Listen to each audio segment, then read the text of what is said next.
Wakey wacky eggs and bacon. Get your asses up. It's time. It's time for the Jeff Sargent Show. Coming to you from the cold black heart of Rancho Cucamonga comes the Jeff Sargent and Janky Show. Where's my name, a-hole? With your co-host, Janky. Otherwise known as Pat, heavy lifting for this show, Jankowitz. And then somebody just came in here and ambushed the show. There's a bear wandering around, and it wandered into the studio. There's a bear. We got to keep wild animals out. We leave the door open and they walk in. It wandered in looking for the bagels it used to bring. No, it's not up or what. There it goes. Okay, I can hear myself. A special guest appearance by Dan the Man. Hey! Man the Dan? Always be low at this station. It's where I started at, and I'm still a good friend of Blaine's, even though Blaine no longer owns it, and I'm still a friend of Dutchie's, and I'm still a friend of Brandon Barber, who was an owner, and Zig is still my friend too.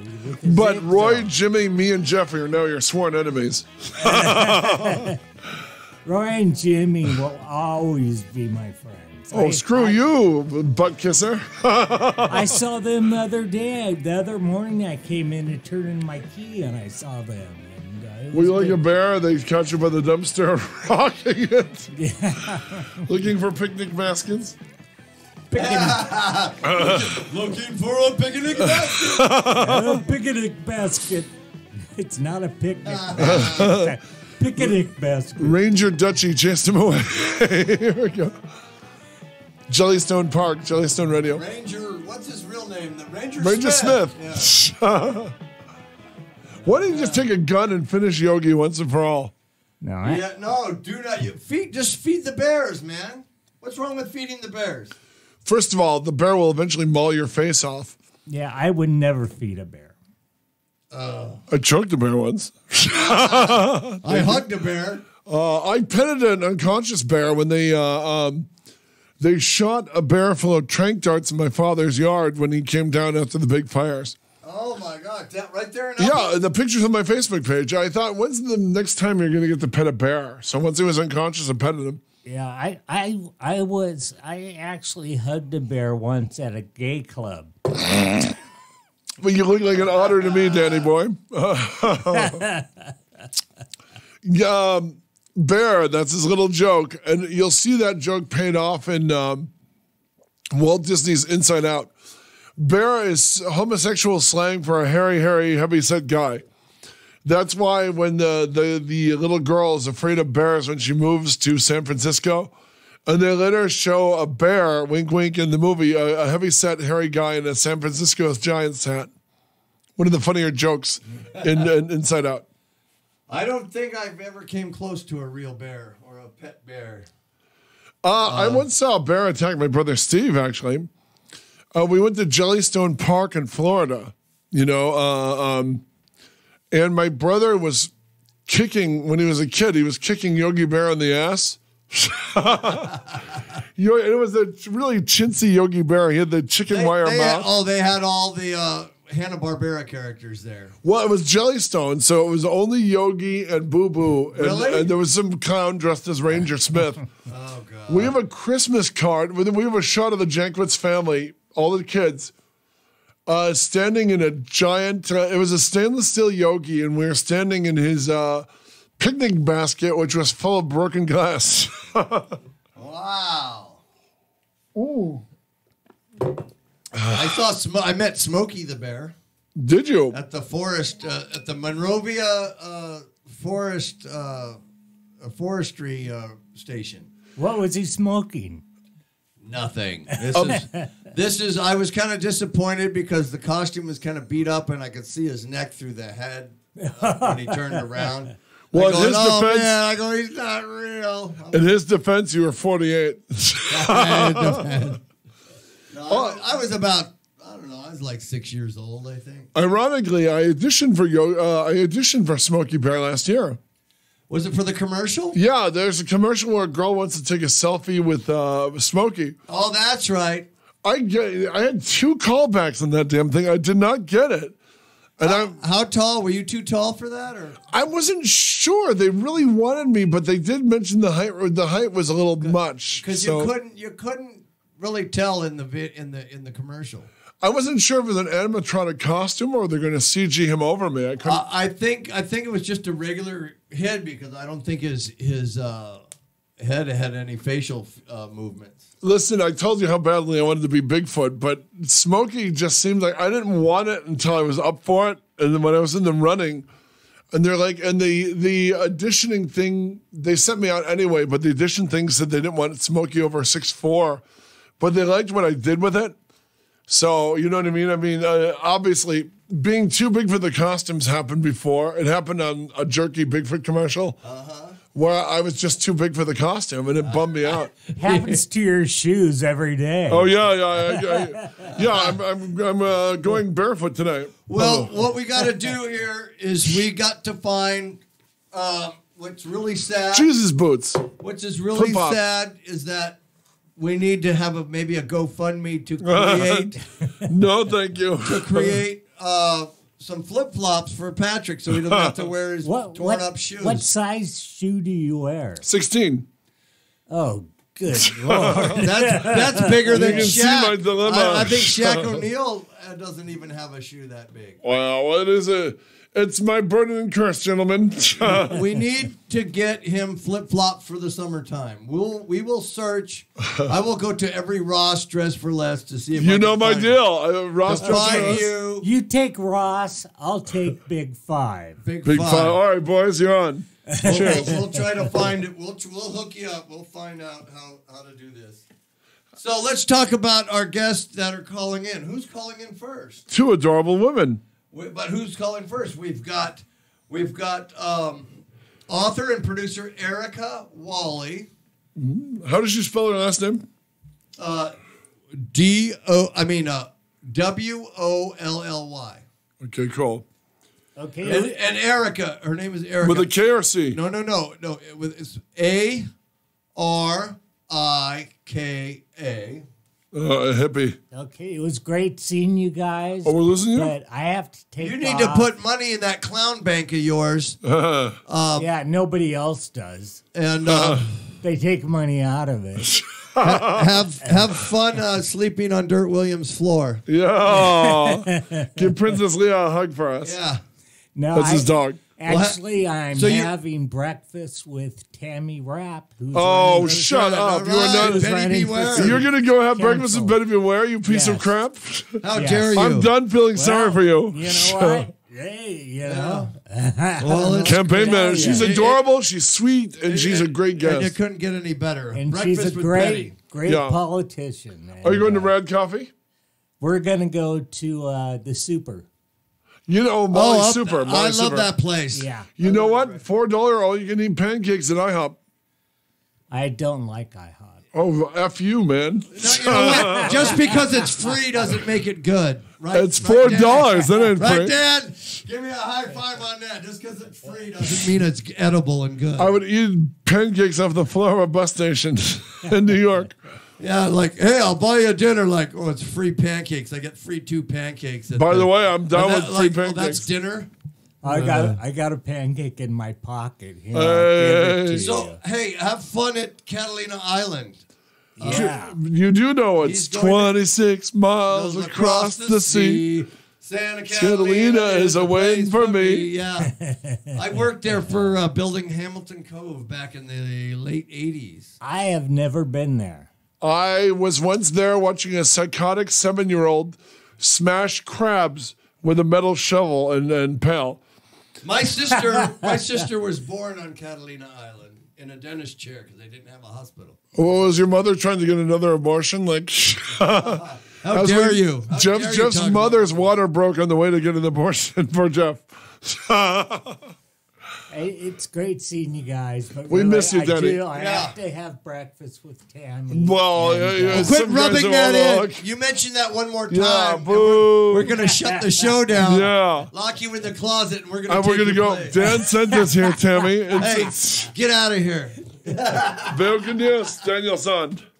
All right. You guys take care. Good luck on the show. A Dan the Okay, Man thank you. Rupp sighting. Bravo. All right. And like a summer vision, he fades off to have breakfast with a beautiful woman. Put your bitcoins in the. He's gonna have breakfast with a beautiful woman, and I'm gonna stare at your mug for 2 hours. Okay. All right, Pat. Our other guest on the other second half of our show. Tell me more. Is my show? It's our show, douchebag.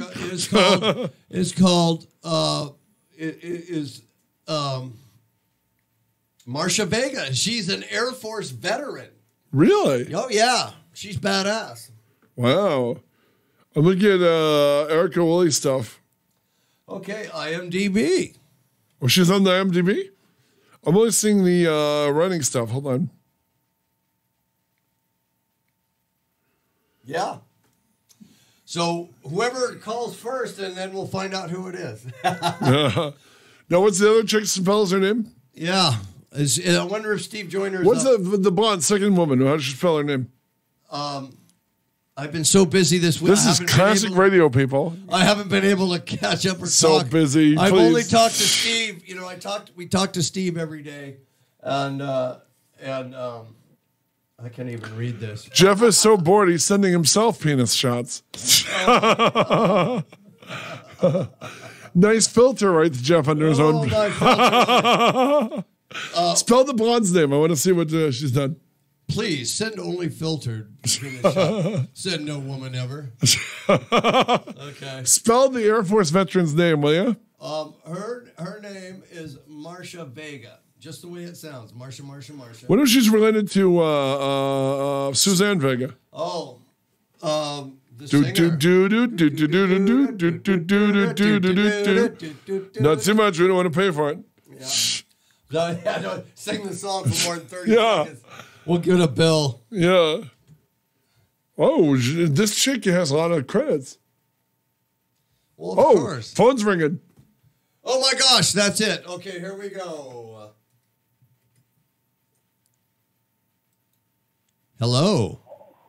Good morning. It's Arika Wolly. Way! All right, Erica. Writer extraordinaire Arika Wolly. Good morning, lovely one. How are you?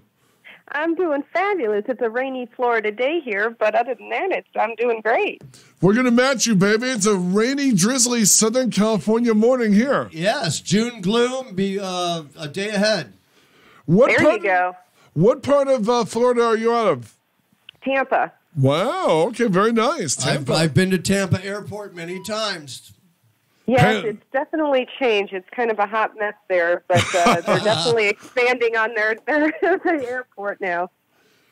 Well, let's start with you, Arika. Give us your superhero origin story for everyone listening in. Okay. Basically how I started getting into writing? Yes, ma'am. All right. Well, I basically got into it in an unconventional way. I used to be a preschool teacher until I started writing horror. Oh, well, you can still do that. I mean, you know. Yeah, there's nothing wrote with scaring those little brats. I wrote for Fangoria while teaching. I was definitely nervous when the parents were going to read my books. I'm like, oh, they're going to think I'm some creepy person that needs to be taking care of them. Unless you were writing John Saul type crap where it suffer the children type garbage. There we go. Oh, well, Children of the Corn. I got, my inspiration from them. No, I'm kidding. Oh, I love Children of the Corn. It's a great book. The movie's terrible, but the book is great. Exactly. So, long story short, was building a house, moving out of our house, and was getting ready to move in with my in-laws. And the weekend we were moving our furniture out, got involved in a car accident from, of course, somebody on a cell phone. Was it Stephen King? Say again? Were you hit by Stephen King? No, I know, but it really was like the movie Misery, really. I was moving in with my in-laws. I was stuck in bed doing back procedures. It was a hot mess. So you're already unhappy. Yeah, exactly. So, I was stuck in bed, so I was just writing as an outlet. So, and that's where Fractured actually, became from this situation. But I had no plans to even put this out there. So my husband wants to read it, right? I'm about 100 pages in. And he's like, well, let me read it. And I'm like, all right, fine, go ahead. And he tells me, this is good. Do something with it. And I look at him like he has a third eye. And I'm like, what do you, I was a preschool teacher. I had no writing, I've got no schooling in this whatsoever. So I decided to finish the book. And, went out to some publishing companies, but of course, get the polite rejection letter. And they only want the first 7 pages of your book, which really you can't be invested in a book in the first 7 pages. I don't know. If you have a grabber of an opening, you're off and running. I did. I had an opening, but I was like, okay, I get it. I'm Joe Schmo from next door. Nobody really knows my name or anything like that. So I looked into self-publishing and what the cost would be for that and research what they do for the few $1,000s. And I said, well, you know what?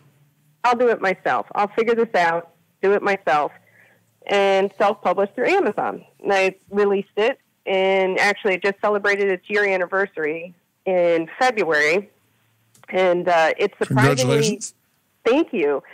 And it took off. And back in October, I was approached by a producer and actor wanting to do an option agreement on it. What's his name? Gareth Corzin. He just finished wrapping up not too long ago the upcoming horror film he stars in, The Bone Box. Mm-hmm. That sounds interesting. It is.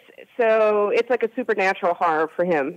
And so, of course, I was a little hesitant because on Facebook, all these social medias, you can copy and paste your picture. You could be anybody. Sure.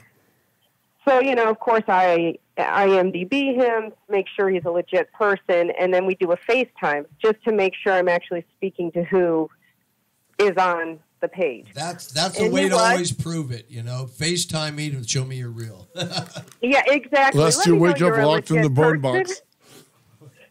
So we got to talking and everything else, and we went through a contract and everything else, and he really believed in the story. So I'm like, okay. And as of right now, I've got 2 characters that are already accounted for the book, and the feedback from LA is a mixture of they want it as a series, but it's kind of a, double-edged sword here. It'd be great as a series, even if it was a 1-season series, but it costs considerably more to do a series as opposed to doing like an indie film. Yeah, and the writing. You got to write all the episodes. I mean, exactly. That's one thing I don't understand. How do you take... it happens all the time where they starts off with a movie, and then as time goes by, they turn it into a series. So, which is when you need that really, really talented and seasoned screenwriter to do it. Yes. I've researched how to screenwrite, and I'm doing all right with like a film version, but then it's, it's really difficult when it's a series. It is a completely different animal. And so, right now I'm dealing with that. I obviously would want to co-write with somebody and get something going with that. And so we're at that stage, which is really fun. And, I just definitely never expected my life to turn out like this. I've always been a fan of films, always loved movies, and loved the behind the scenes of it, like how a movie comes into play, not necessarily the acting portion, but just how it develops. I love the story of it. So did you plan on just making it a novel and then whatever comes out of it? I mean, or did you write it as you were going to say, okay, this would make a great movie? I wrote it as just something to do.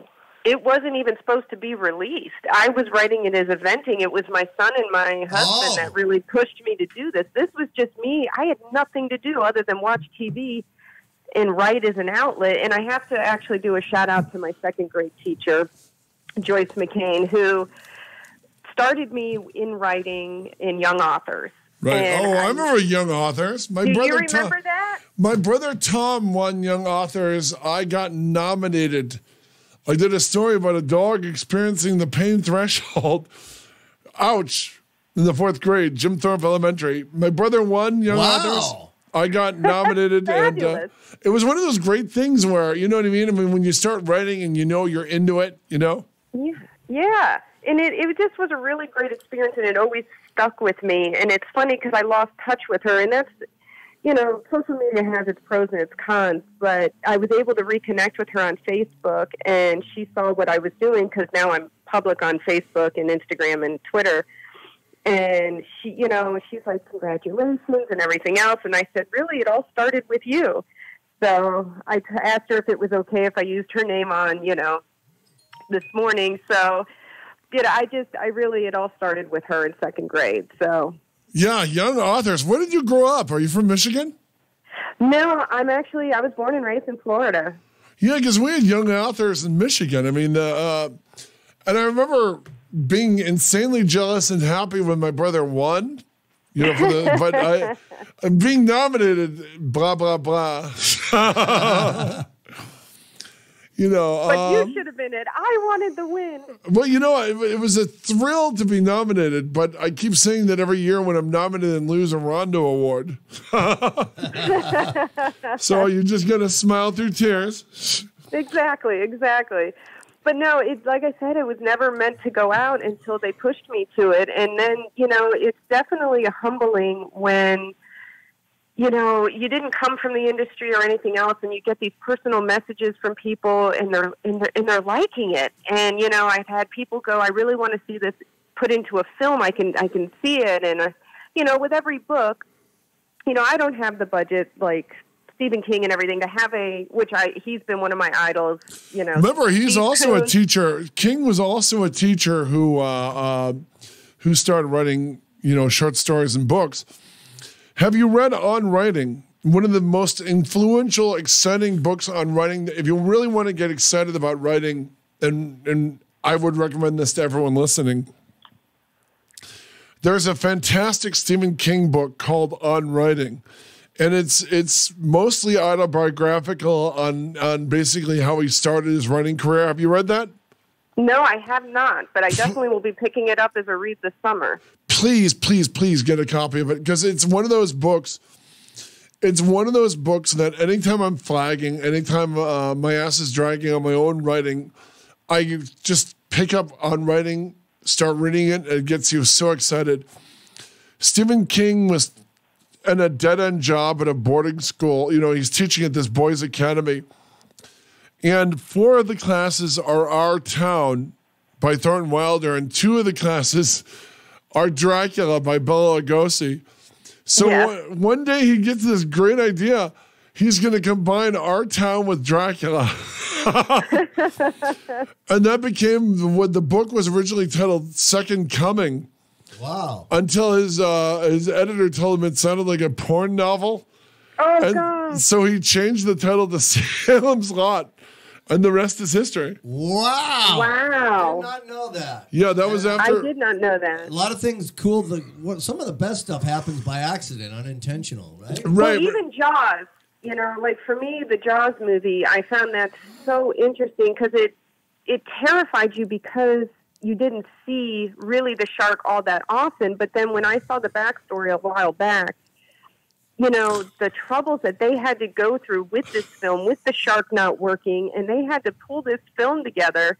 And between Carl Gottlieb and Steven Spielberg pulling the script together, as well as just having to do the camera shots without the shark, turned out to be almost the best thing. It's what you can't see that's more terrifying. Well, you know, there's a movie, one of the big influences on Jaws is this crazy old black and white movie called The Thing. Yes. You know, Howard Hawks' The Thing. And like Jaws, they talk about The Thing. The Thing is out there. You'll see what The Thing did. You'll see what The Thing killed. You'll find a dead dog, The Thing drained of all blood. And I think The Thing is in the movie for less than 4 minutes. But you are so damn scared of The Thing by the time he shows up at the ending. They've talked about The Thing, that even though he's mostly backlit when he walks in the room, he's utterly terrifying, you know, because you barely see him. Well, that's what I loved about Hitchcock, too. You know, Rear Window was my favorite of Hitchcock.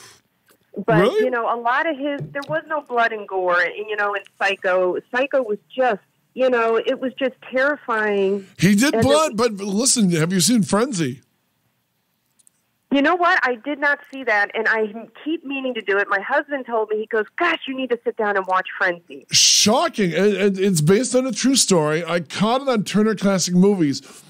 I'd always believed that the later Hitchcocks were pretty weak. You know, I mean, Family Plot, I cannot get through. It's just too damn boring. Yeah. But Frenzy, it's so weird to see him working with blood and nipples and nudity. I mean, and Hitchcock. It's a real shock to see that. And it's a good movie. It's not a great movie. but and it's certainly one of his lesser works. But it's a kick-ass movie all the same. I mean, it's disturbing. I like, if you want to go obscure Hitchcock, have you seen I Confess? Yes, I have seen I Confess. I enjoyed that. But it's funny to see how the years progress with his movies, how differently he approaches them. Yeah. I mean, but when you look at I Confess, which is about mob justice and everything else, you know, and this priest having a secret he can't tell anyone, I mean, it's good stuff. But a thriller can be anything. Two people in a room can be a thriller if you're doing it right. I mean, what is your process, by the way? Are you a day writer or a night writer? I'm kind of an all over the place writer. So I'm like ADHD for writing. Majority of my ideas, as funny as this sounds, I drop my son off at school, and on the way home, music is like my muse. And I'll hear a song, and I can envision a scene. And and by the time, I always have a pad and paper in the car if I need to pull over. Smart. Yeah, always have a Sharpie with you, You always have to have something. And, and so that's where my inspiration will come from. I'll right before I get home, I grab the piece of paper and pad, and I just jot down a bunch of stuff. And as I'm writing, I handwrite everything before I get to, my laptop. No, you have to. You have to have it kind of mapped out in your brain where you're going to go with it. Exactly. It's just, I'm old school that way. Good. It's fun. And then you want to pull your hair out, because you get to a certain point where it's like, you watch these movies of writers and they're sliding everything off the desk or chucking something across the room. And now I'm like, wow, I am that person now. I do want to throw something across the room because I can't manage this scene. Well, my late brother my late brother was a writer, and he had a theory that you base everyone on your friends and people you know. Yep. You know how your friends will react in any given situation. I mean, don't put and do me a favor too, Arika. Keep pitching your stuff. Don't just self-publish. Pitch your stuff, okay? Yeah. Don't get into this self-published trap where you self-publish everything.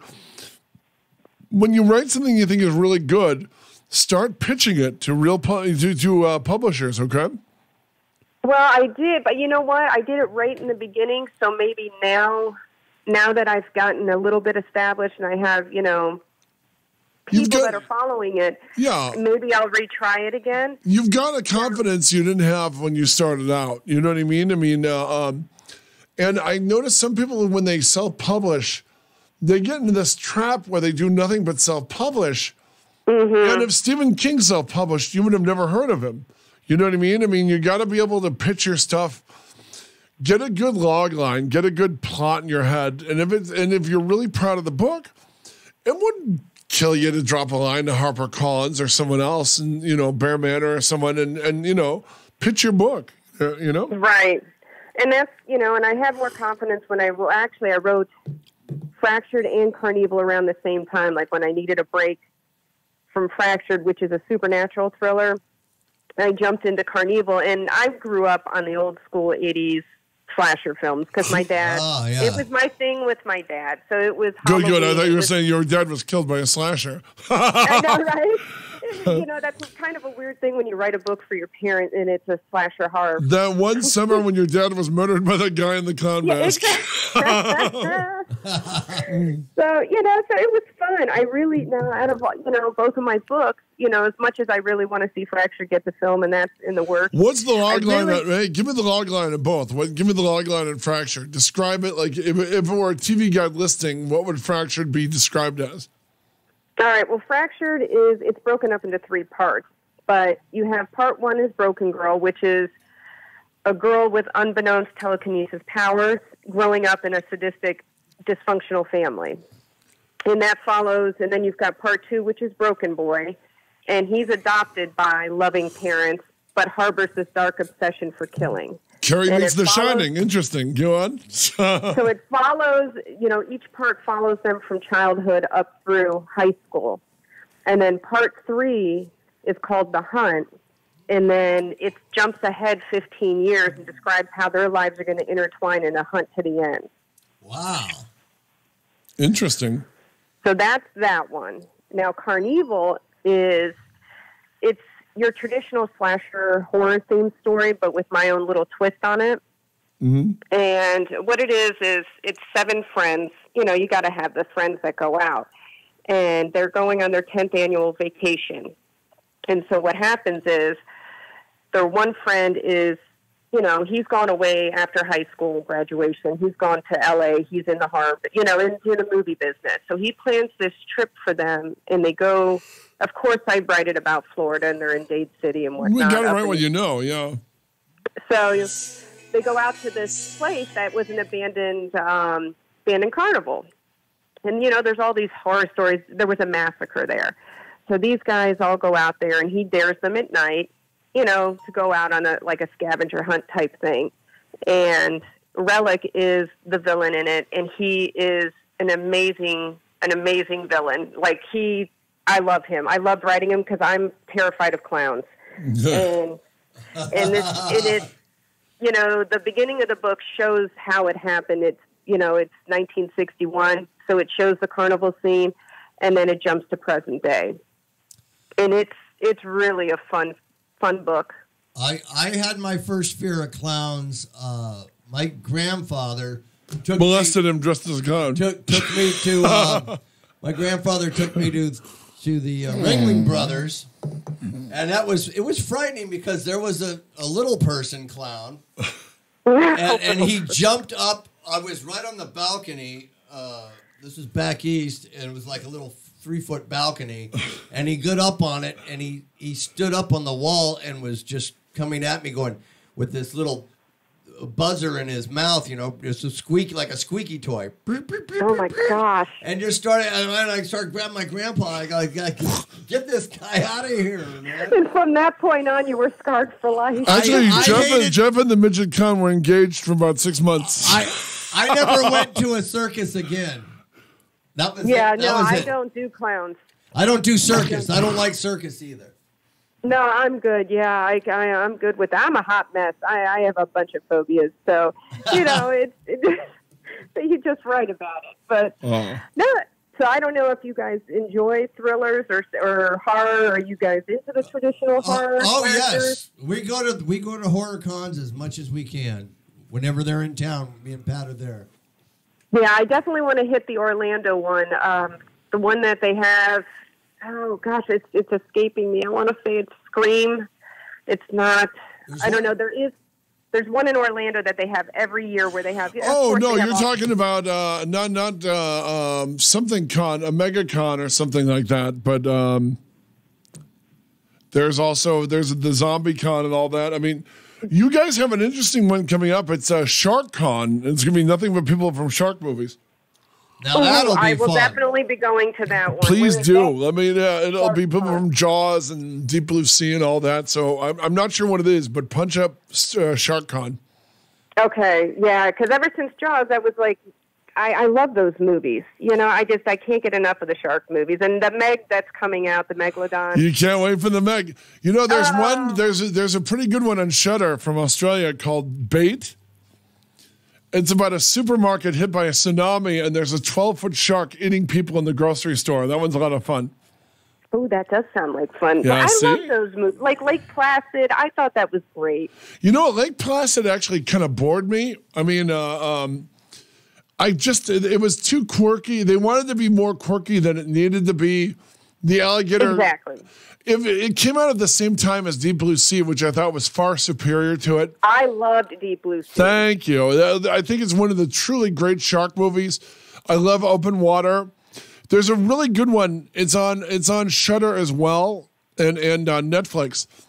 There's a great Australian one called The Reef. I haven't seen that one. That's a good one. The Reef is scary as hell. I remember that. That's a good one. You'll really dig it. In fact, because I had to get up early for the show, I watched IFC last night was running Rogue, which is about a massive alligator on an eating rampage. I was really digging that, but I wanted to be I saw that one. Oh, did you? Did you like it all the way through? Yes. It was all right. It was good. I mean, the guy who did Wolf Creek, and I always thought Wolf Creek was kind of crappy and overrated. There's a pretty good one on Amazon called Black Water. Have you seen that one? Yes. I really Both my husband and I saw that. Yeah, it was one of my test of a good shark or alligator movie is: do you pull your feet off the rug? I know.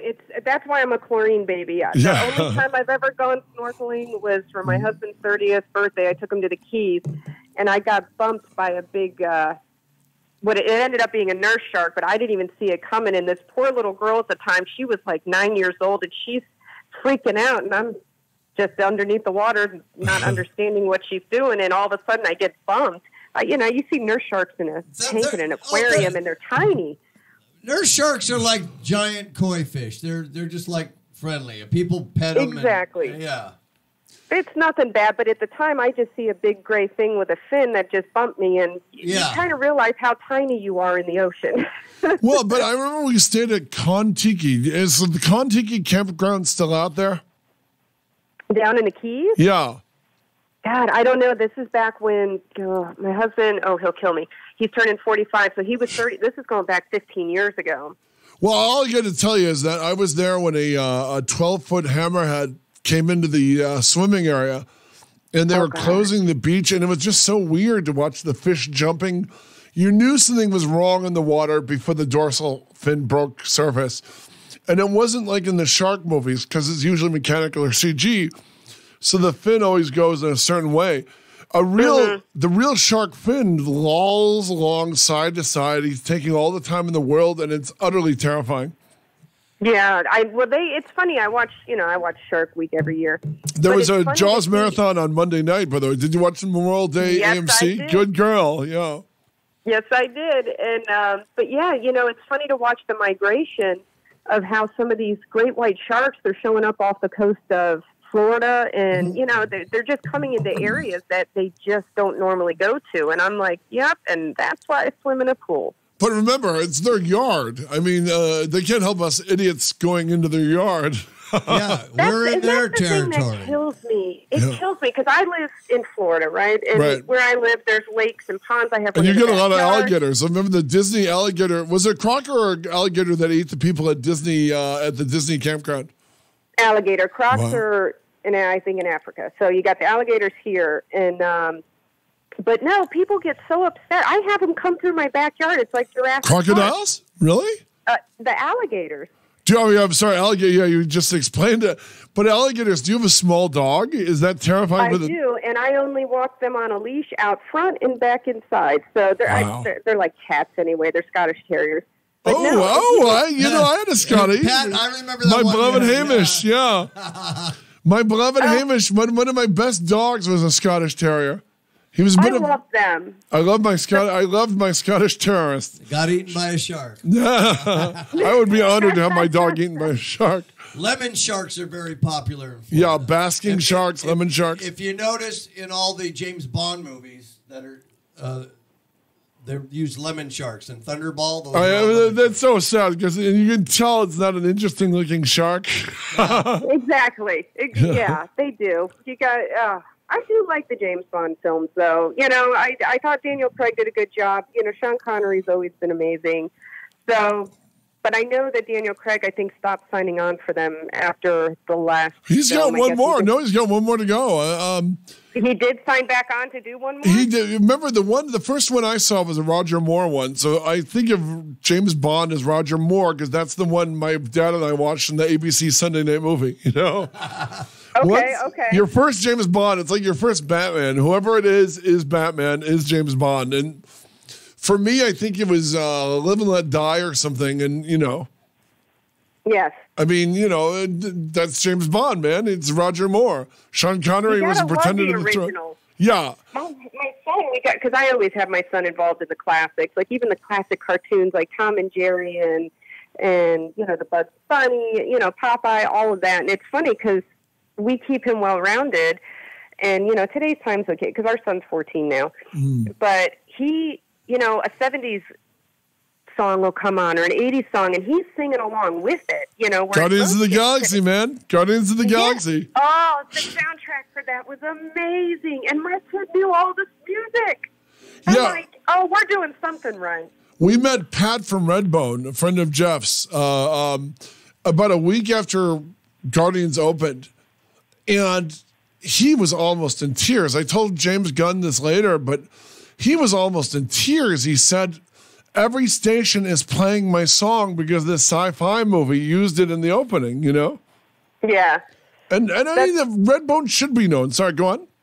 No. I was just going to agree with you that, yeah, it's funny because the 80s seem to be coming back. And you know what I mean? The music and everything from the olden times now is starting to come back.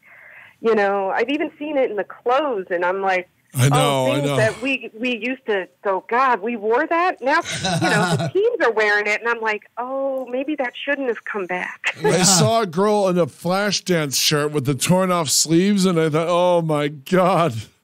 Yeah. Well, the new thing is the girls, even some of the guys I've seen it, where they have all these holes missing in their shirts. The headbands are coming back. I'm telling you, you're going to get the Japanese T-shirts and the headbands any day now.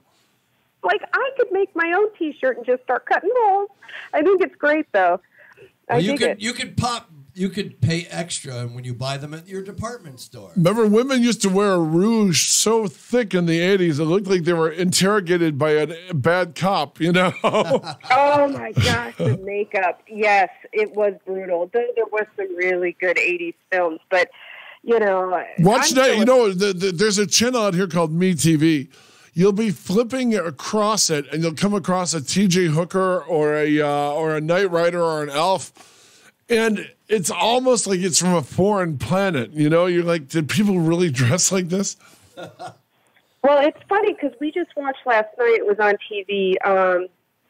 It's Kurt Russell, Big something China. Big Trouble in Little China. That was on AMC, yeah. It was on last night, and I had never watched it. I watched it when I was young, and I had never watched it again from, like, beginning to end, so it had been a while. So we stayed up last night, and my husband was like, seriously? We've been together 16 years, and you've never watched this? And I'm like, no. So we stayed up late last night. I stayed up because I wanted to see it. I was like, this is fantastic, because the actress in it, she played... Kim Cattrall, man. Kim Cattrall at the height of her powers. And I looked at her, and I'm like, she's really familiar. He goes, yeah, she played on your show you used to watch. Mannequin as well, by the way. What's interesting about Big Trouble, it was a bomb when it came out, and it was one of those movies that it ran on cable so much, and people would rent it so much, it's become this beloved, neglected John Carpenter classic, you know? It's a cult film. Yeah, it's sort of a loose remake of a Chinese movie from the early 80s called Revenge of the Zombies, which was this crazy Chinese movie about this like dark god who drinks mother's milk, you know? And the review of it, I didn't realize it was Big Trouble until I read the review in the old Psychotronic movie guide. And when you read the description and you watch it, it's Big Trouble in Little China and Mandarin, but Big Trouble, you know? It was great. I mean, yes, was it cheesy for back then? Absolutely. But I don't think anybody else could have done the character that Kurt Russell did. He just has that wit about him. And, I've always been a fan of his. And, of course, I love the Lethal Weapon films. He's not in them. Those are That's Mel Gibson. No, Mel Gibson. No, I know, but I'm saying that type of personality. I thought you were going all tequila. I thought you were going all Tequila Sunrise with us and forgot who was who. No, I love Tango. Tango and Cash. Sylvester Stallone. Love them as a duo together. They were great. The third greatest Lois Lane is in that, Terry Hatcher. Yes. It was a great film. I mean, I miss those movies. They don't make them anymore. I like the Bruce Willis. Like, I love the Expendables because Stallone brought them back. Yeah, he made them relevant again. Well, you notice after Expendables, you now have Jean-Claude Van Damme selling potato chips, and he wouldn't have gotten that until they put him in Expendables. Yeah. Yeah, it was great. I love those films like Rocky. A lot of people aren't aware. I'm sure you are because you guys are knowledgeable about films. But, he did Rocky, and everybody turned him down. Yeah. He wrote it and did it all. And, I give him so much credit for it because I think people underestimate Sylvester Stallone. But the fact that Rocky is over 40 years old and you're still getting endless variations on Rocky is another testament to him, you know? I mean, Karate Kid was Rocky, and then you'd have Rocky as Rocky. Rocky with a girl, Flashdance is Rocky. Footloose is Rocky. I mean, it's amazing how the Rocky paradigm became, you know? Again and again, you get Rocky, you know? It's almost, you have to have that feel-good movie, and it was just, you know, they make it. And I thought Creed was actually done well. Creed is great, isn't it? I was shocked by how good Creed was. I didn't know what to expect with it, but I really think they did a great job intertwining everything and bringing it together. It was done well. The only thing I didn't like is they recast Apollo Creed's wife with the mother from the Cosby Show, Felicia Rashad. Yeah. And I thought, one, anybody who watches the Rocky movies, Apollo Creed's wife deserved to have, don't recast one of the central roles of the movie. You know what I mean?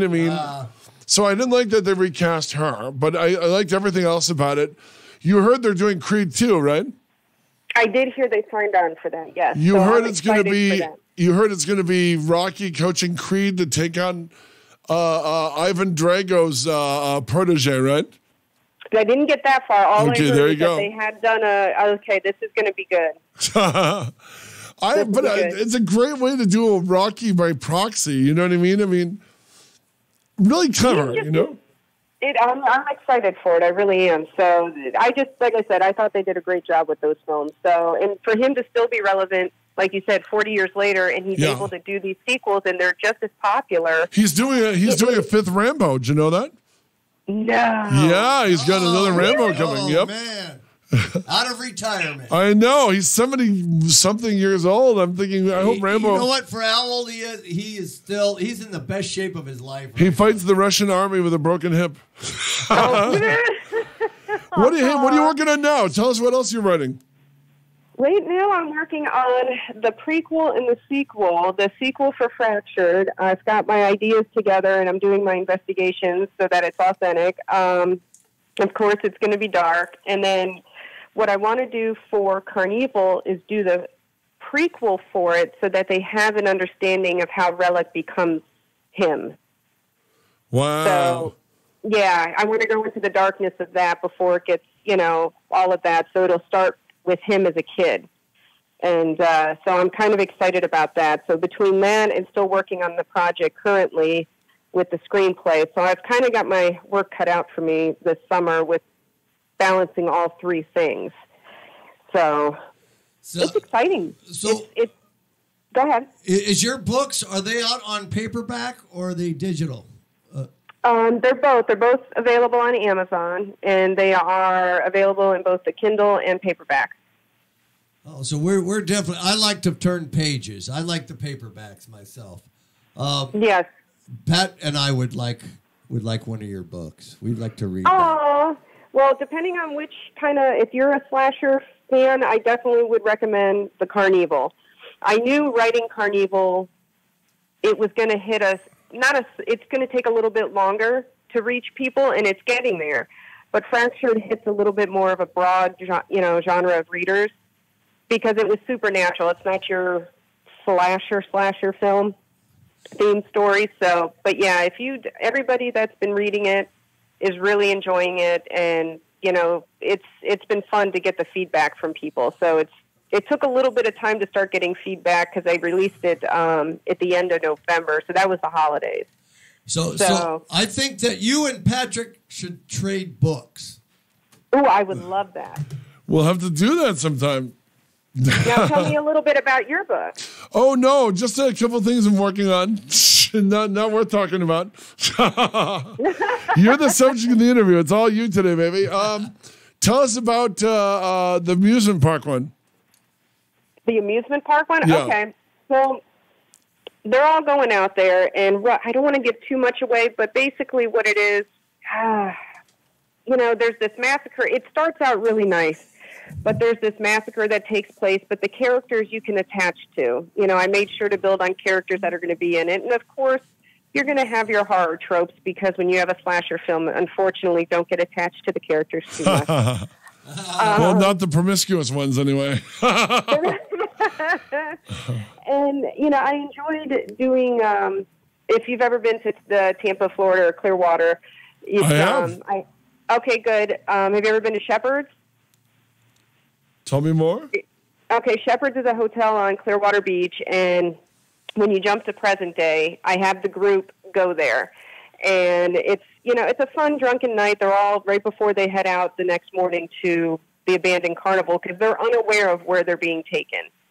And so they go there and, you know, have fun, drink, reminisce, and then they go out to the carnival grounds. And it's daytime when they go there. So, you know, they go and they look around and it's creepy and it's just, everything's been left from what it was in 1961. Wow. And, you know, so, but it's never been torn down. You know, it just is what it is. And their one friend, Nick, explains how the massacre took place and everything else. And because he's done his research. And then he has them, you know, they barbecue, they do whatever, and then they're to go back out at nighttime.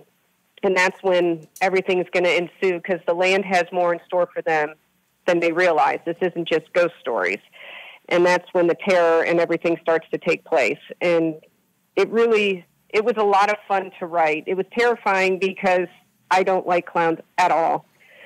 So, but the gore is in it. I pushed the envelope on a couple of things, and I was nervous because certain things hadn't been done. And when I got the readers' feedback, they said, no, it was good. And I said, okay, because, you know, this is my first real horror release. So I wanted to pay homage to the, you know, to the slasher genre, but I also wanted to have my own twist on it as well, and hoped I did it justice.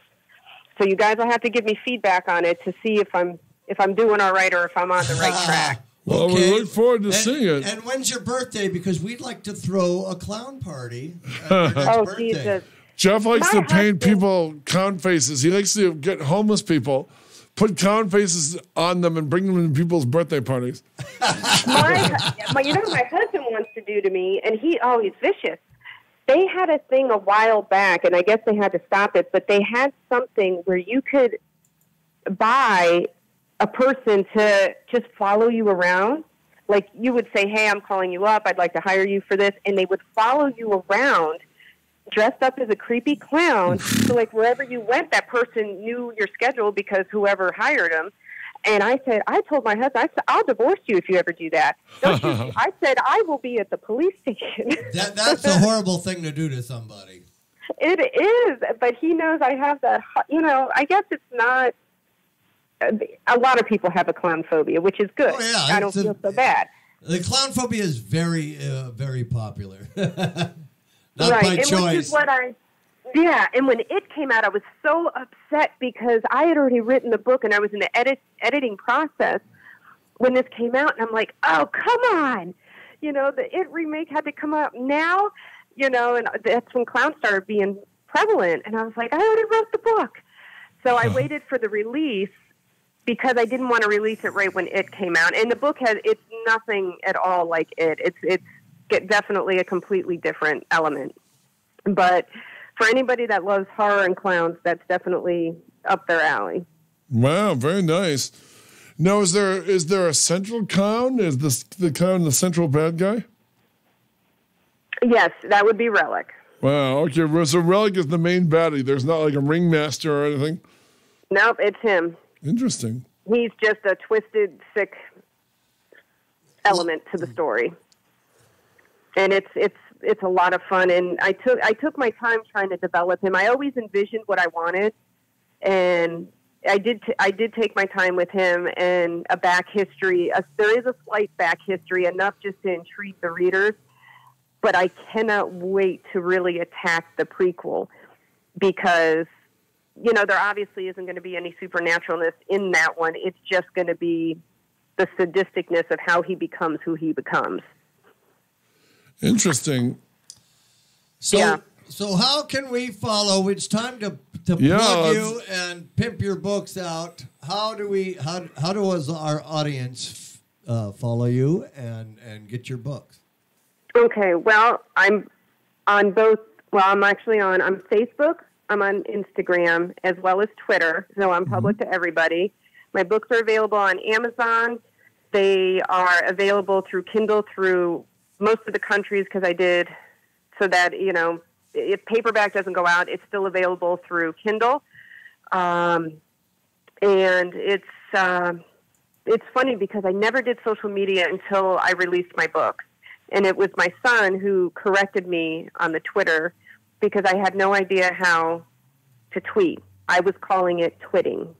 And my son corrected me and goes, "No, Mom, it's called a tweet." And having to figure out this hashtag thing and all this. But yeah, so I'm available on all the social medias. I don't do Snapchat, though. But I do engage with all of my readers and everybody that comes on. I do love it. You know, I'm very personable with everybody, so I definitely love hearing from all of my readers. So don't feel afraid to reach out to me. And it's Arika with an A, because believe me, I've thought of changing my name because I've been called Arika. You misprint, you know, you take out a vowel and put it in with something else, and there's no longer hooked on phonics.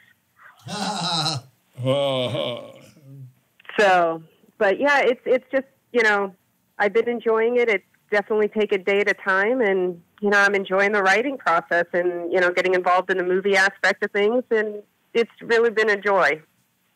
Wow, well, that's good. You know, do what you enjoy, and you'll never, you know. Yeah, I've enjoyed it. So, and thank you guys so much for having me on this morning. I really appreciate Arika, it was a true pleasure. Thank you for bringing the energy and being our cup of coffee this morning. Yes. Oh, my pleasure. You guys have a great morning. You too, Arika. And take care. One more thing. I want you to tune into our show on the 6th. We're going to have the cast of Megalodon, another shark movie, right here in the studio. Not the Meg, but the Asylum's the Megalodon. I am excited. So June 6th, right? June 6th, the day that will live in infamy. Fantastic. I will put you guys on the calendar and definitely will be listening. Thanks, and dear also, lady. one question before I go. I had a lot of friends that, you know, because California time is different than here in Florida. Yes, ma'am. Is there a way for them to listen to the interviews? Through the magic of YouTube, baby. You'll be on YouTube later on today. That's right. Perfect. I'll let everybody know. So Yeah, please. Thank you guys so much. No, All Arika, right. the pleasure is ours. Keep on writing, lady, and keep on pitching, too. Will do. You guys have a great day. All right, Bye-bye. take care, champ. Thank you. No, Bye. Well, she was cool and fun, you know? Hello, Marcia.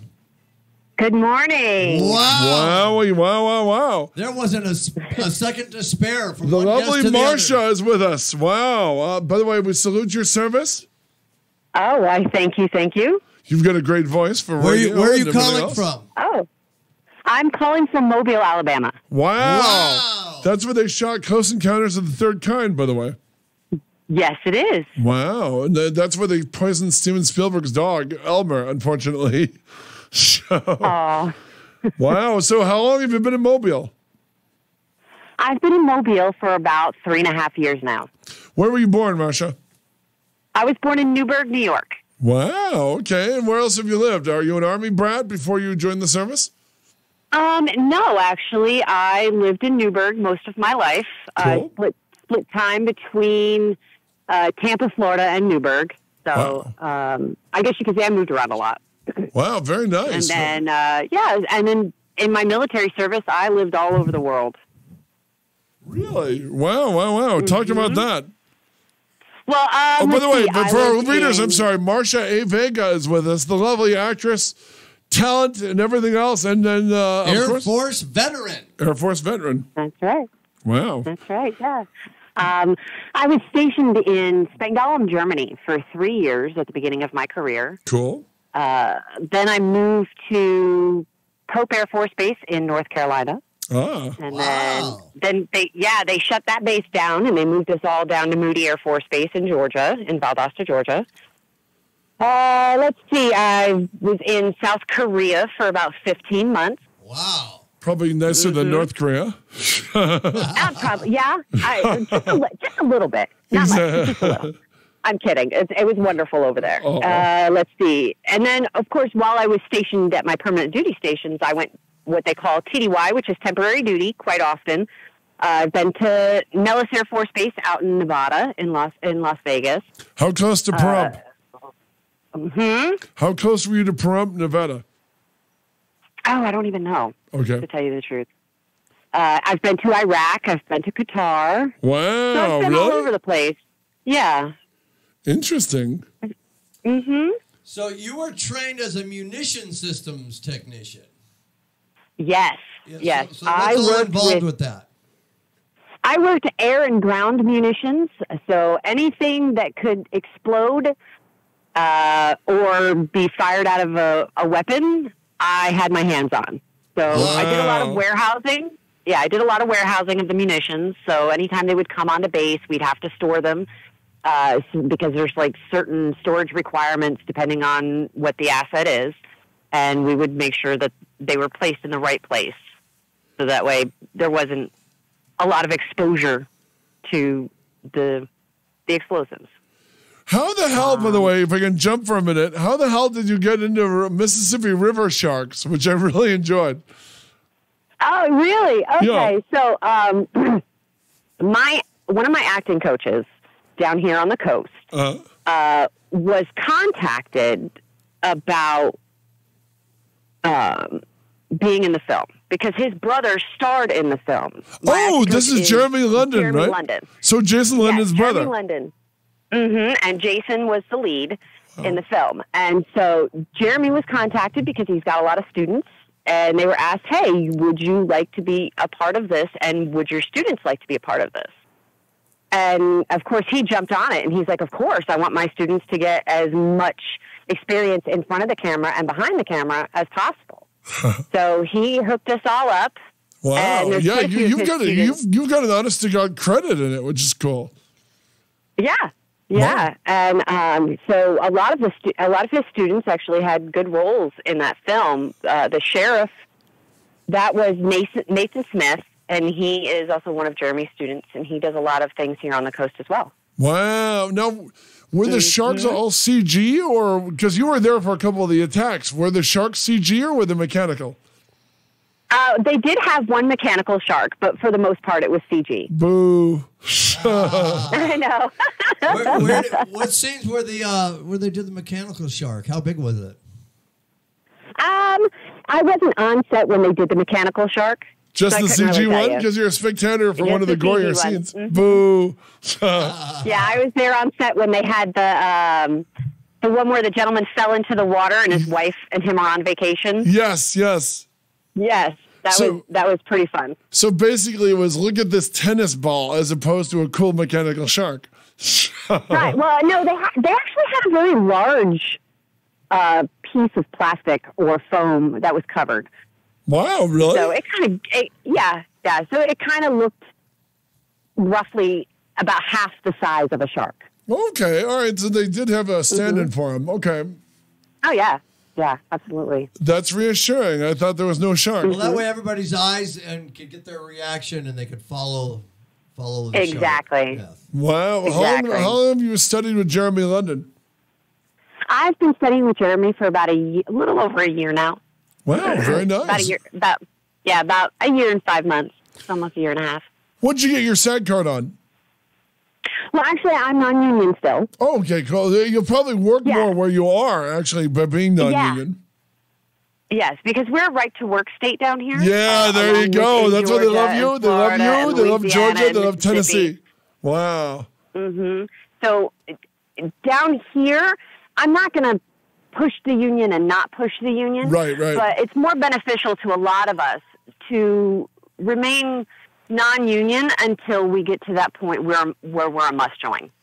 I can see that. I can see the benefits of that. That's a good idea.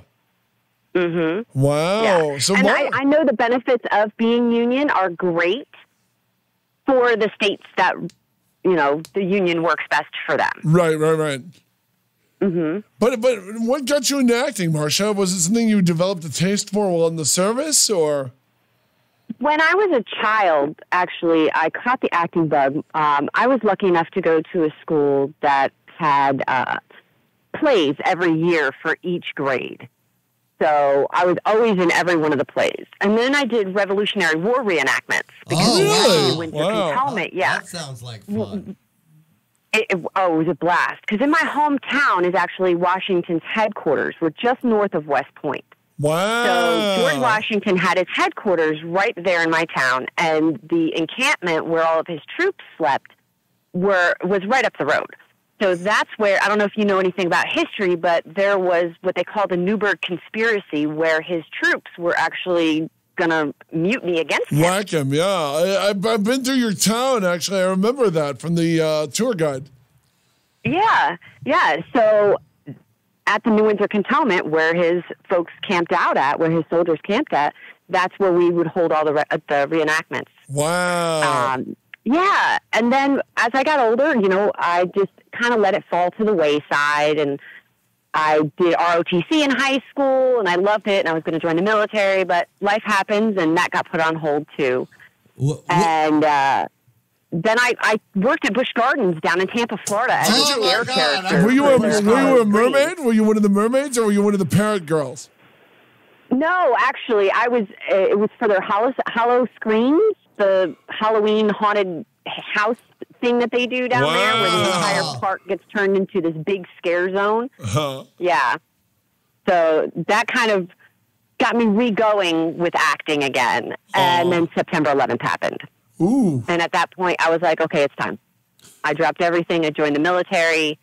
And believe it or not, every time you put that uniform on, you are taking on the characteristics of someone else. Wow. Because you have to maintain a certain decorum that's outside of your normal personality when you go to work. Because you have rules you have to follow, and you have directions you need to follow, and there's a mission that you need to accomplish. And depending on who you're speaking to, you're going to have a certain more respect for them, or you're going to be more commanding, or you're going to be having to admonish people that you really don't want to have to admonish, but it needs to be done.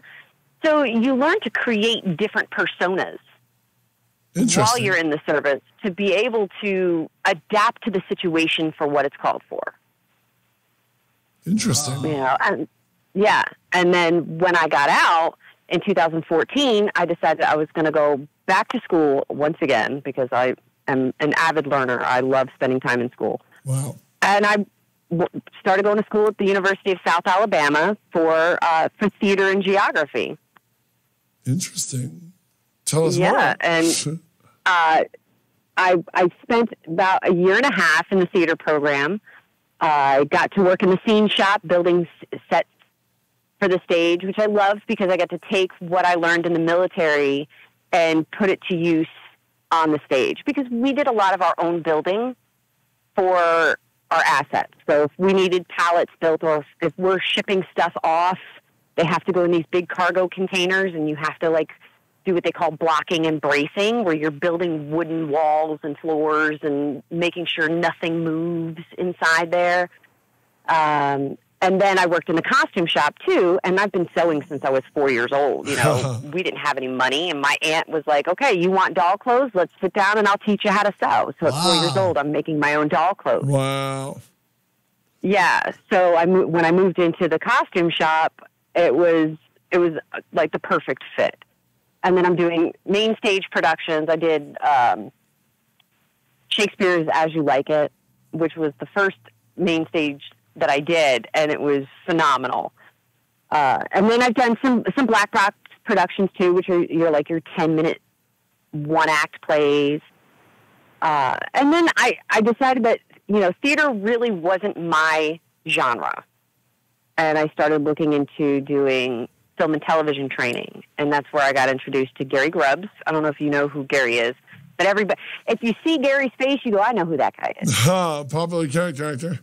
Go on. Yes, he's a big time character actor. He's been in everything. And then I progressed from Gary over to Jeremy because I have two different styles of teaching, and you always have to expand your horizons. Wow. And so I still frequent both of their classes. So. Wow. Mm-hmm. I do a lot of. I do a lot of short films down here on the coast, just to stay up on my acting in front of the camera. But I like to be behind the camera as well. So I like to sit and write and be a part of the creative aspect of it, not just here's your lines and go. You've written some stuff too, I've noticed. Yes, I did. Last year, I got with a group of folks here on the coast. It's through a Facebook forum. None of us had ever met. And that's usually how it winds up in a snuff movie. Yeah. This guy was like, hey, I want to do this 48 film project. Who all wants to be a part of it? And there was a group of us that were like, yeah, let's do this. So we got together via Skype on a Friday night, and we hit the button, and we got our genre, the name of a character, a prop, and a piece of dialogue.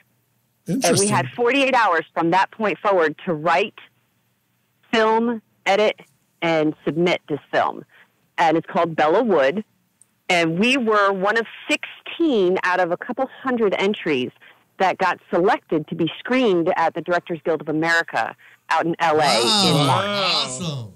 Yes. And so, of course, we're all excited. So we're like, let's do this. Let's go. And did you go? Did you actually come out? Yes. Wow. We went out to L.A., and it was fantastic. The productions that we got to see were amazing because they were from all over the world. It's a beautiful theater, not too. Just, oh, yes, absolutely. And then we're sitting there, and they didn't tell us who was nominated for what before we got there. So, like, the different categories are popping up, and we're clapping, and we're excited, and all of a sudden, best actress in a lead role pops up, and they've got one screen pops up, and you're like, oh, yay, congratulations, and then a second screen pops up, and I'm like, holy crap, that's me. Oh, my God, that's me. Oh, you got nominated. I was nominated. Wow, good girl. I was girl. nominated for Best Actress. Congratulations. Yep. I didn't win, but I was completely shocked. I always say it's a pleasure to be nominated because I usually don't win either. Yeah, I learned that a long time ago in the military. I would much rather see someone else succeed and know that at some point in their career, I had a hand in helping them achieve their goal. I would rather have them help me achieve my goal. So much for that brother soldier BS. When it's you or the other guy, I'm rooting for you. Yeah, so we had a blast out there in LA, and we're talking about getting together and doing another project again. Greg Vestal, who was our director on that, he's the one who set up the whole thing. And sometimes when you get on a crew, people just don't mesh. You get different personalities that will clash and things like that. But when we all got together, it was seamless. It's like we had known each other and worked together for 20 years. We all got there. Everyone was professional. But you said everyone was from no real Californians were working on it, right? Yeah, none. Yeah, because out here, there's a lot of, when you have a crew, there'll always be some a-hole. It's like, F you, hooray for me. Right. No, and that's what's different about down here than out in L.A. Mm-hmm. The egos are non-existent. Everybody here wants to help someone out. We all work together to help each other reach our goals. Yeah, see, in LA, that's like turn signals. It's a sign of weakness. Right. But that's why this is our world down here. We don't play that. We don't play that game because it's not worth it. It hurts too many people. And Southern folks are known for their generosity and for their charm, and it truly rings out down here, especially with the local filmmakers, that everyone just wants to help. You got a couple bad apples here and there. Yeah. But, when you surround yourself with loving and respecting individuals, it tends to bleed over onto that person by the end of production anyway. Or you just don't work with them again. But our crew was fantastic. How many people were involved in this, or in the crew? We had, let's see, there was there was 7 or 8 of us. Oh. No, there was 8. There was 8 people. Mm-hmm. Including the actors. Including the actors. Of which you were one. one. Actors actually, of which I was one. The actors, we wrote it all together. We had our director of photography, Kevin, don't ask me to pronounce his last name. It starts with an A and it's really odd. Well, how does it end? With a Z? It must be Polish. I'm not exactly sure. Wow. But I can never pronounce it right. But he runs a local media group, or he's part of a local media production group down here. So he had all the, he had pro equipment. He brought it all in on his time off. So we weren't shooting with like iPods or the handy cams or anything like that. We had actual true equipment on set. And while we're filming, the people that volunteered, we had a couple of guys that volunteered to help out. He was teaching them everything. Wow. This is why we do lighting this way. This is why we mic the folks this way. This is how you hold the boom. Here's how we run the camera. So it wasn't even just us getting down to work. It was a learning experience for them as well. Because we are all about share the knowledge. That's great. Too many times people are like, no, go stand over there, do your job, and don't bother me. Whereas Kevin is so amazing that he's just like, no, I want you to learn. I want you to take the knowledge that I have so you can be the next generation of filmmakers and understand the right way of doing it versus the trial and error that he had to go through to learn it. Wow. Did you enter this film in different film festivals? We did. I can't tell you right off the bat exactly which ones because Greg took care of all of that. But I know we did have it here locally in 2 different film festivals. One, the Kite Film Festival, which is based out of Fort Walton Beach. Fort Walton Beach is where 40 years ago, this upcoming month, they shot Jaws 2.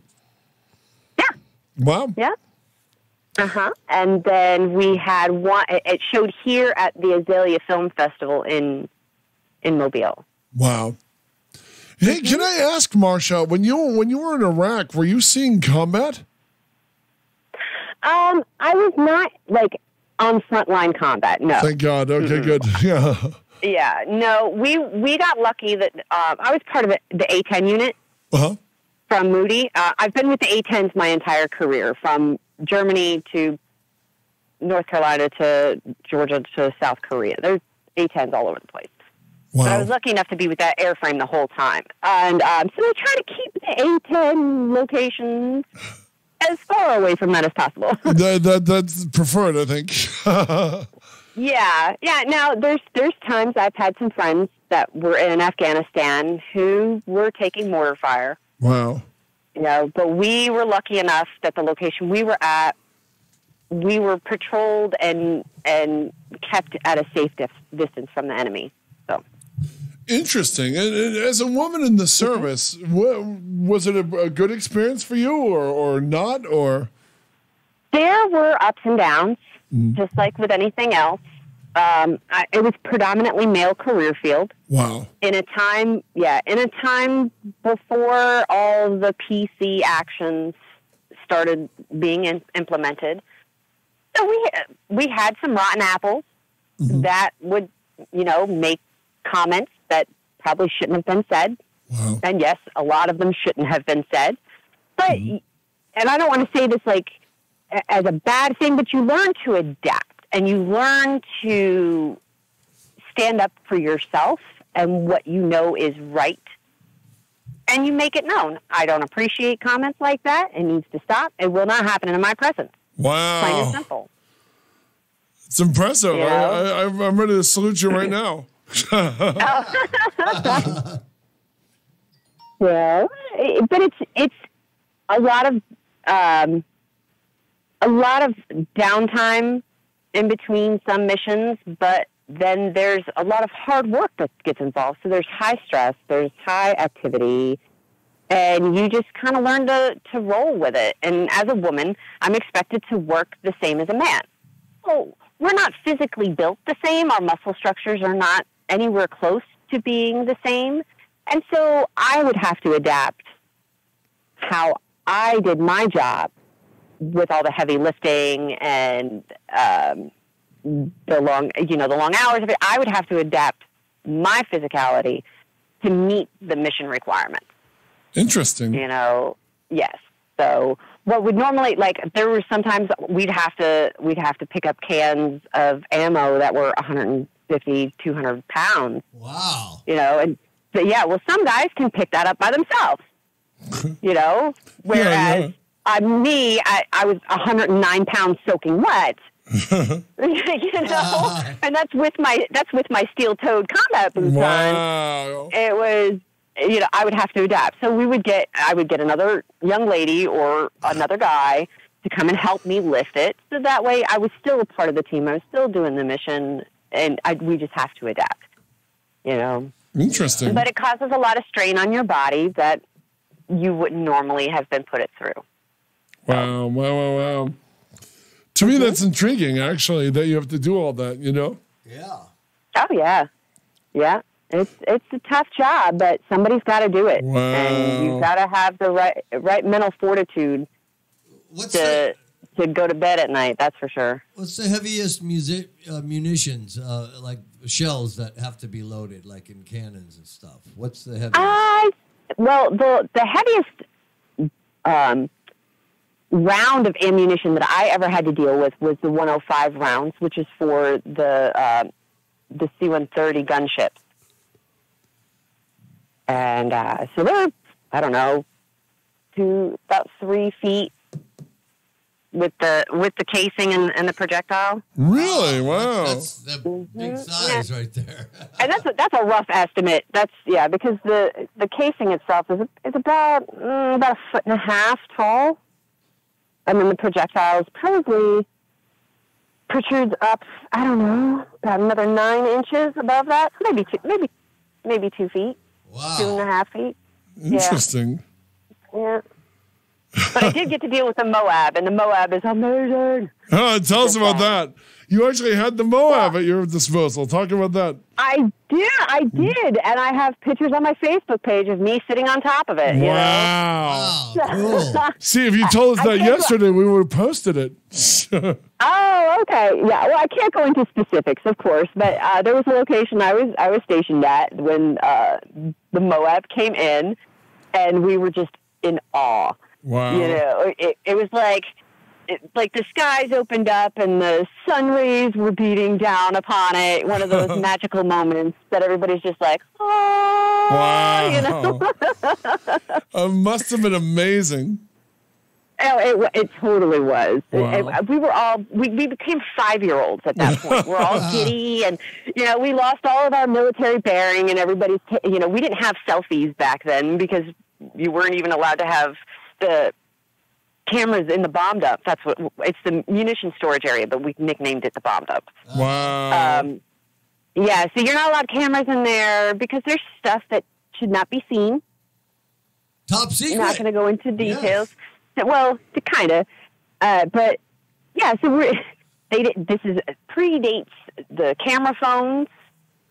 We didn't even have personal cell phones back then, and so we had to get photo waiver permission from our commander. Wow. Anytime photos were taking in the bomb dump, you had to have permission to have, by the commander. What are you going to take? What are you, is it personal use, professional use, what?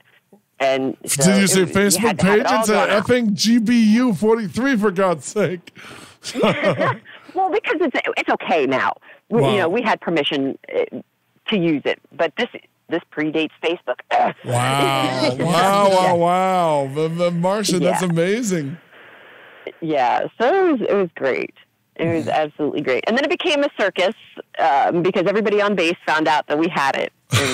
And they're taking tour bus out to the bomb dump, and they're not allowed to go. We had it set out in an open field by itself, away from everything else, and they're everybody on base is coming in to take pictures with it, and they're signing it. And so it was really exciting, and I know this is terrible and horrible, but you got to think of it in the eyes of a military person. When we actually saw it being used in combat, it was to us the culmination of our work. Wow. No, that's exciting. Regardless of the circumstances. And hey, you were blasting bad people with it. There's no shame in that, Oh, of course not. But there are people who have sensibilities, and I don't want to offend anyone from my way of thinking. You're military. You're okay in my book, baby. Screw them. Anyone has a problem with it. That's right. I mean, better be using it on them than, We fight for the rights of all Americans, and all of those Americans are entitled to their own opinion and their freedom of speech. So I don't want to offend anyone to whom I have fought for. Okay, fair enough. That's very diplomatic of you, soldier. But I'm going to go out and say that Jeff and I approve of what you did. And we're saluting you in the station. Now, is it true? How the hell did the Moab get the nickname Mouth on Ass and Balls? What? According to Urban Dictionary, they referred to the slang was. Is that true, or is that Urban Dictionary BS? You have to repeat what you said. I didn't catch what you said. The Urban Dictionary claims it was slang for. Apparently, it was wrong. What did Moab stand for? I'm going to correct myself on the air because the Urban Dictionary must have been not the right. Well, okay, so it actually has two meanings. Yeah. We call it the mother of all bombs. Wow. Okay, and I have to pull my head back years to see if I can remember what the true acronym is. I think it's Munitions Ordnance Airburst. Wow. Okay, I apologize.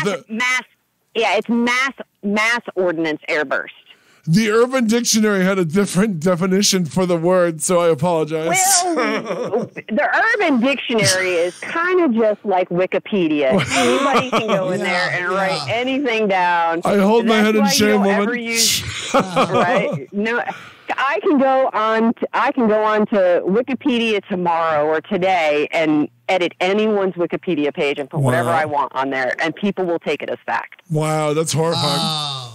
But I mean, what did it feel like in your marrow when that thing went off? I mean, could you describe that? When I heard when I was in school, because it only happened recently, when I was in school, and somebody had said, "Hey, did you guys see that they dropped the Moab?" And I was like, "What?" And so immediately, as soon as class was over, I'm searching all over the internet because I know somebody somewhere has put the pilot video up because that's what they do. And so when I found it, I sat there in silence and just waited and waited and waited and waited, and then all of a sudden, the blast wave happened. Wow! And it was like, my mouth dropped open, and I think I even had a single silent tear running down my face. Yeah. Now let me ask you: is the Moab the daisy cutter, or is it even bigger than a daisy cutter? It's bigger. Wow. It's bigger. There's information on the schematics and what the net explosive weight is online, but I'm not going to talk about that. No, of course not. Yeah, no. Now, are you retired from the service, or are you on active leave?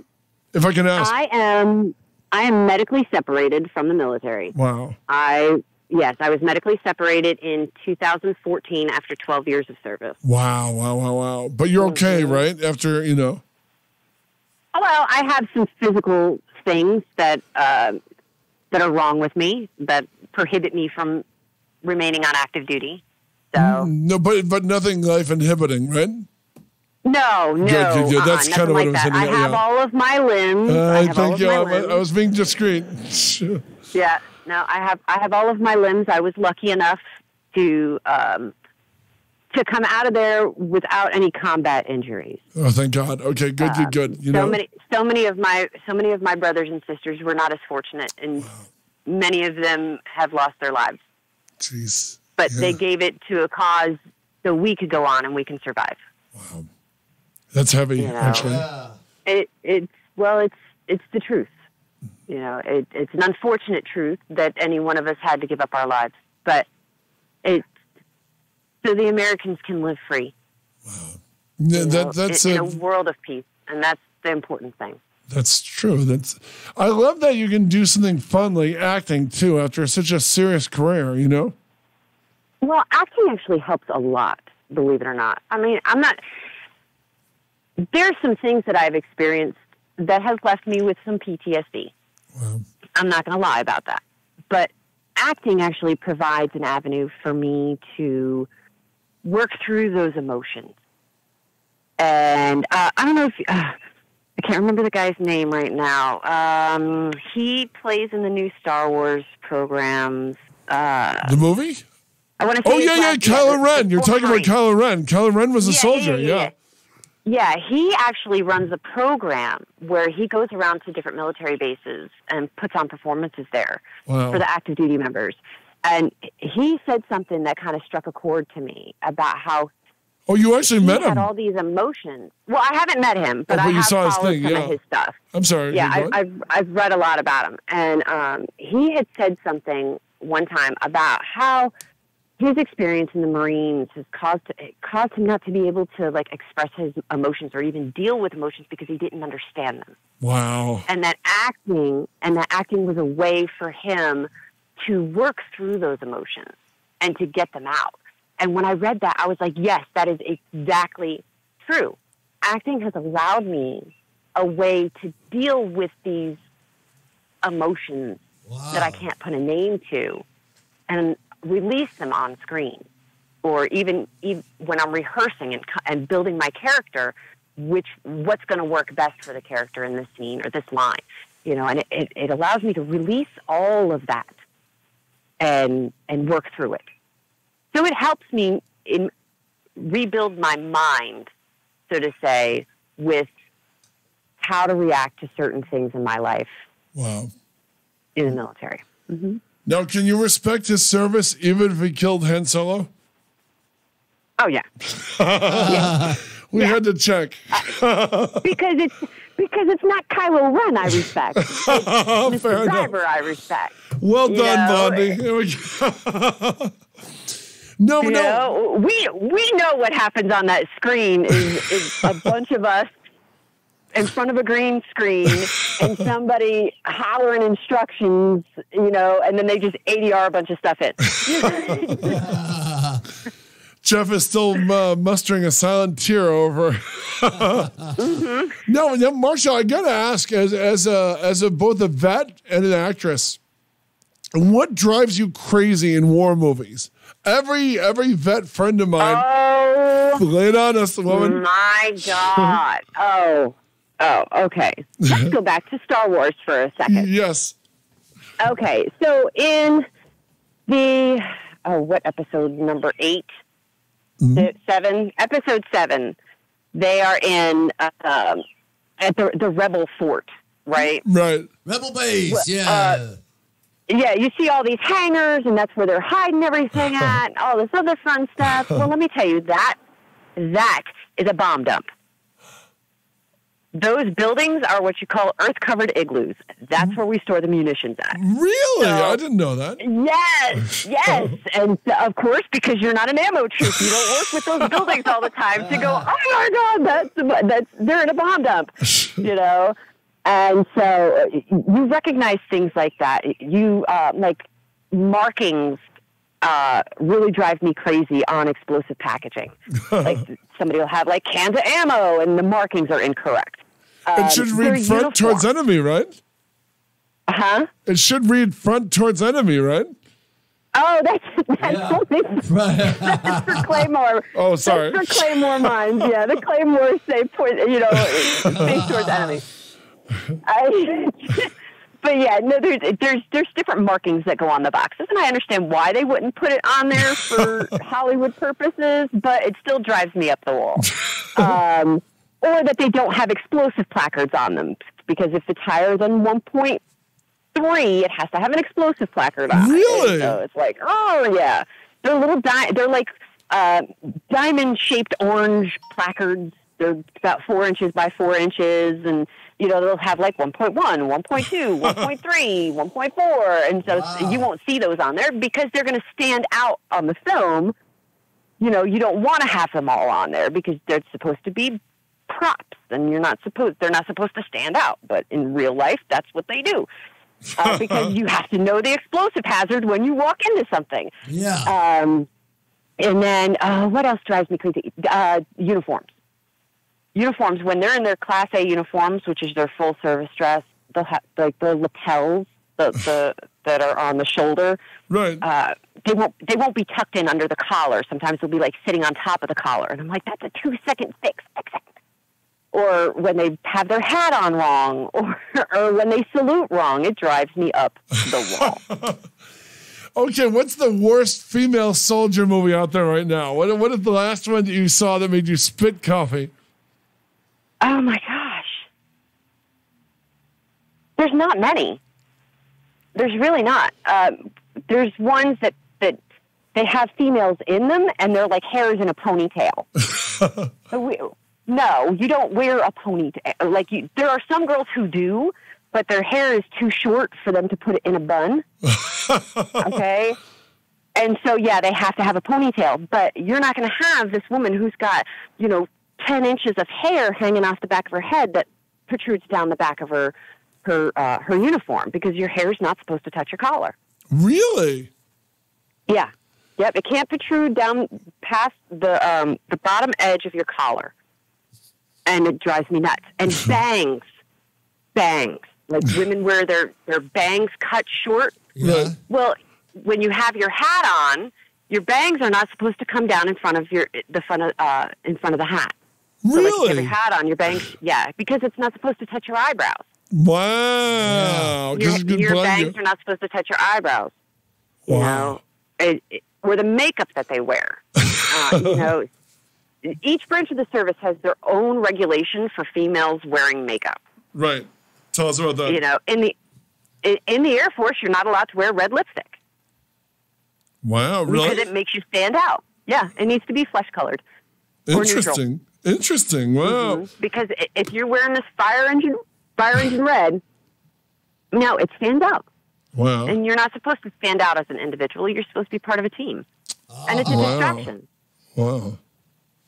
And same thing with fingernail polish. It needs to be either clear or neutral color. Sometimes you can get away with wearing those French tip nails, but no designs, no red, no black, nothing. And sometimes you'll see these actresses that will have that, and it irks my nerve. Or they're running around. There's so many. I can go on for days. Yeah, please give us a couple more. These are really fascinating. Okay, so the Air Force has a rule that says that your ABU, your Airman Battle Uniform, top will not come off. You are not to take it off and run around in your T-shirt. Right. But you see it all the time. Because they're paying the actress, so they want to make sure they get the money out of the actress. Well, it's Hollywood doing Hollywood. It's not as exciting to see a woman run around in her ABU top as it is to see her running around in a tight T-shirt.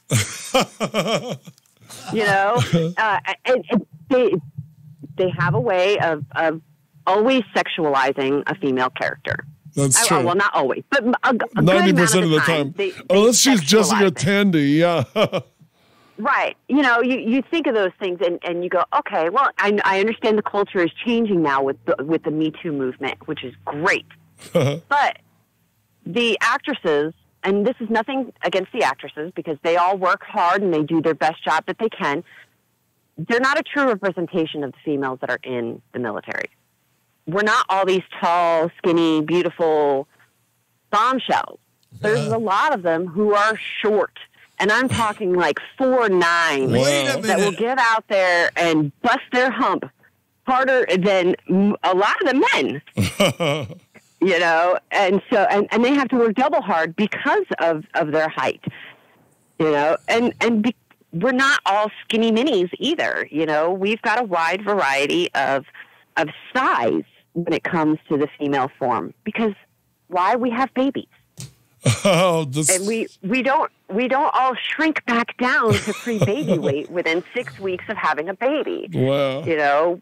You've got almost an entire year to get back into physical standards after you give birth to a child. Wow. I thought for sure there would be a height minimum for the military. There is. I thought it would be at least 5'3" or more. No. I want to say for the Air Force, I think it is 4'7". Wow. Is the height minimum? Mm-hmm. How tall are you, Marcia? Will that be considered a tall midget? Can I say that on the air? A tall little person. I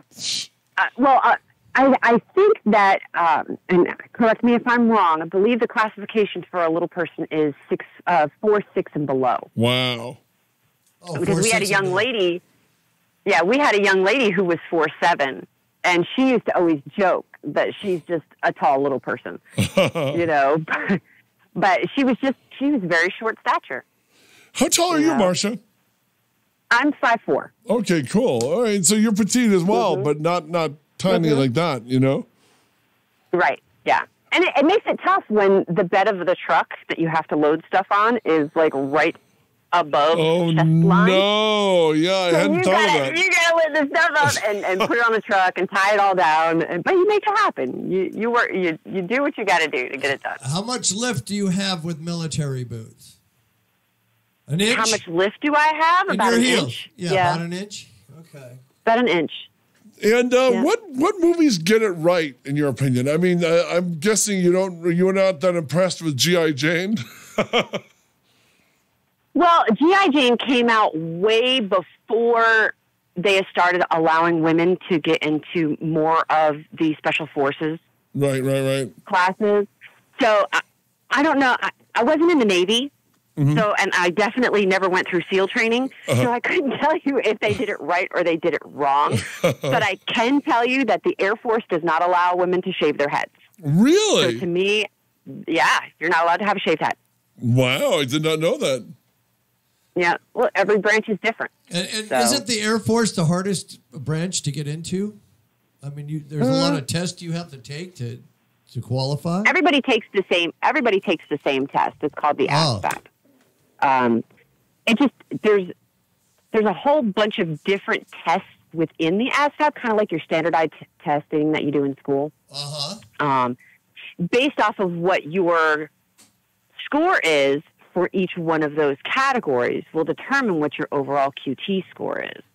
And they use that to determine where you fit within the branch of service that you're trying to get into. In each one of those the sub-tests within will determine which career fields you can go into, because your QT will determine whether or not you can join that branch of service. And then the other sub-scores will determine whether or not you, like for the Air Force, whether you're going to be administrative, mechanical, electronical, logistical, things like that. Now, what about pilots? What about female pilots with the male pilots? I mean, do they go through the same thing, same training? Oh, yeah. Absolutely. Absolutely. Everybody goes through the same training. So how long does it take to become a pilot once you're in? I'm not sure because I didn't go through pilot training, but I know it takes a while. It could take, I believe it's up to 2 years. But even still, at least you're a minimum. still training. That's I know that you train constantly throughout your career. It's not even just here you're going to go to technical training and you're going to be released off into your duty station and you're going to get an aircraft and then you're going to just go to war. You know, you are constantly training throughout the year, and we call it readiness training. Yes. And we make sure they make sure that we have enough practical, hands-on experience so that way when we go downrange, we're ready to fight. Plain and simple. Just like you got a lot of flight like simulators, and then you got the real thing, and it just all these different stages you got to go through, and then you got to have you got to have it upstairs. You got to have your head together too, right? I mean, that takes and there's a lot of things I can't talk about. But yes, there are physical evaluations and mental evaluations that they all get put through if you're on flight status. And that's not even just the pilots. That's if you are what they call like a load master who works on the cargo aircraft. They get put through all of that too. Wow. So anybody who goes on the aircraft to work and has flight status has to maintain a certain category of medical readiness. Interesting. Mm-hmm. Interesting. I mean, Marcia, have you thought about, since they shoot so many military movies by you, have you thought about putting yourself out as a consultant or an advisor on them? I haven't yet because I just graduated from university. But that makes you the This best past because month in it's all fresh, you know? Yeah, it's all fresh. So And congratulations. It's about finding the right person to connect with in the industry to be able to justify me being there as a consultant. And a lot of the times what they'll do is they'll hire like your senior NCOs, like your chiefs or retired colonels and stuff like that, because their rank gives them more clout because they've got more background. Because a lot of the times those guys have 26 years of experience. And with each year that you're in, you gain more and more responsibility and you gain more and more background information. Wow. Mm-hmm. Interesting. So I mean, you know.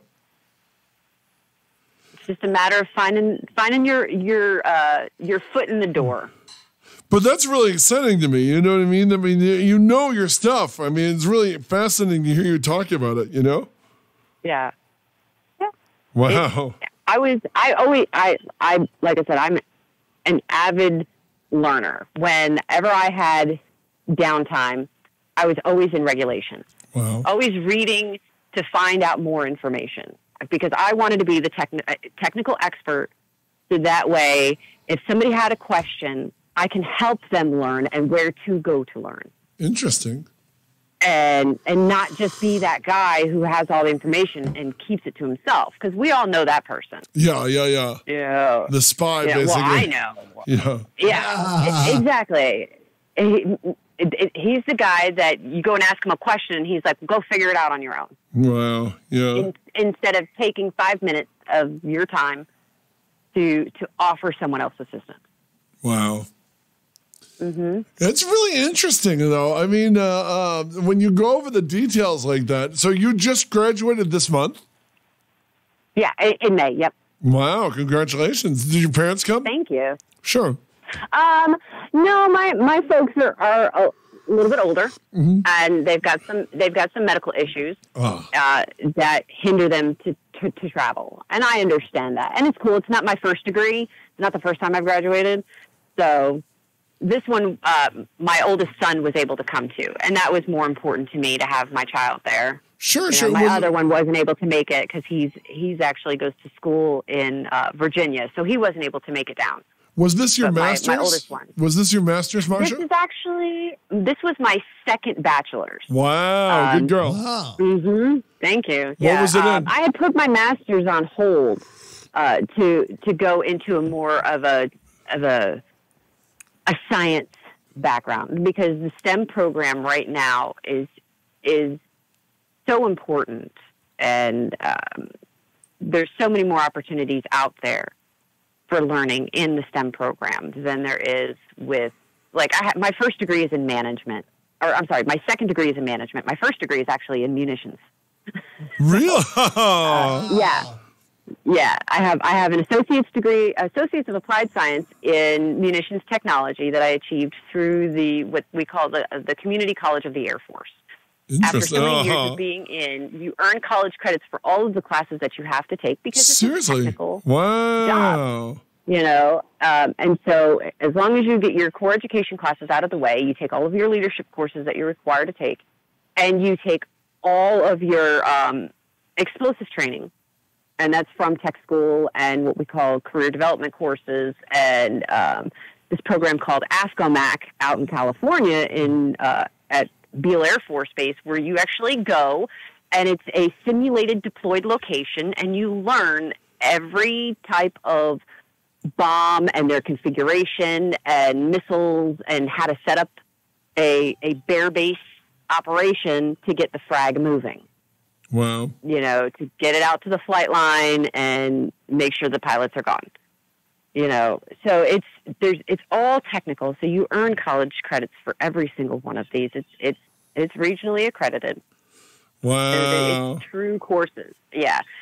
My second degree is in management, and I did that while I was in the military because I figured if I'm going to be a manager or if I'm going to be a successful supervisor, I need to understand people, how they work, why they work, and what I can do to make them better. And a management degree was what I thought would be a great idea.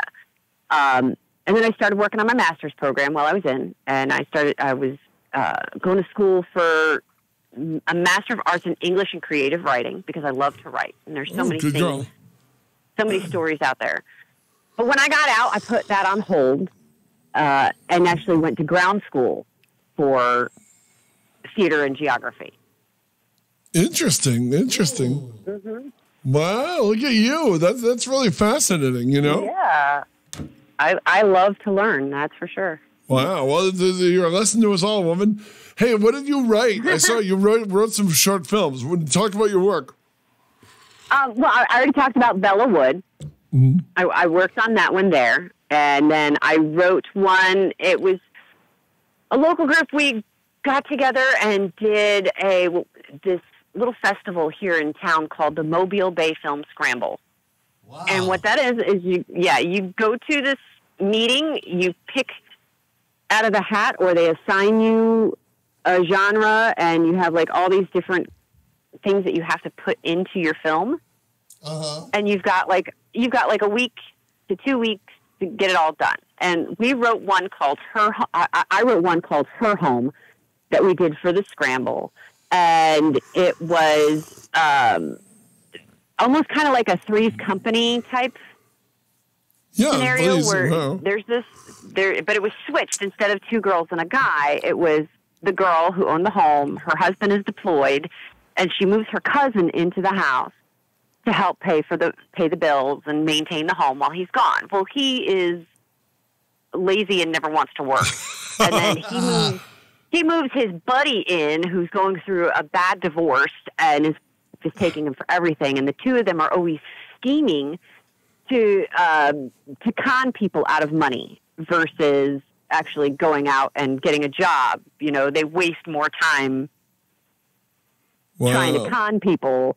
Yeah. And so the twist of it was that, you know, they're trying to con these folks, and it ends up they got conned instead. You know, so the moral of the story is don't try to screw people over because you're just going to get screwed in the end. Yeah, good moral. Yeah, fine moral. You know, exactly. So I did that. I'm getting ready to work with, there's a group down here that we recently started. It is I wrote it down so I can remember here, Gulf Coast Women in Film. And we're an all-female crew. And we get together and we do some writing, and we're putting together some short films for different festivals around here just to kind of get it known that women can do the same thing men can no matter what. Interesting. So yeah.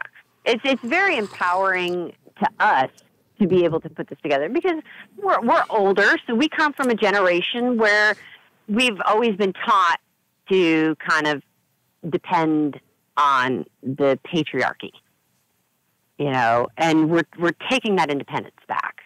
And it's not that we're not going to have men involved because that would be discriminatory, and we're not about discrimination. Right. But it's more of an empowerment to us to say, yes, we can do this, and we can be successful at it.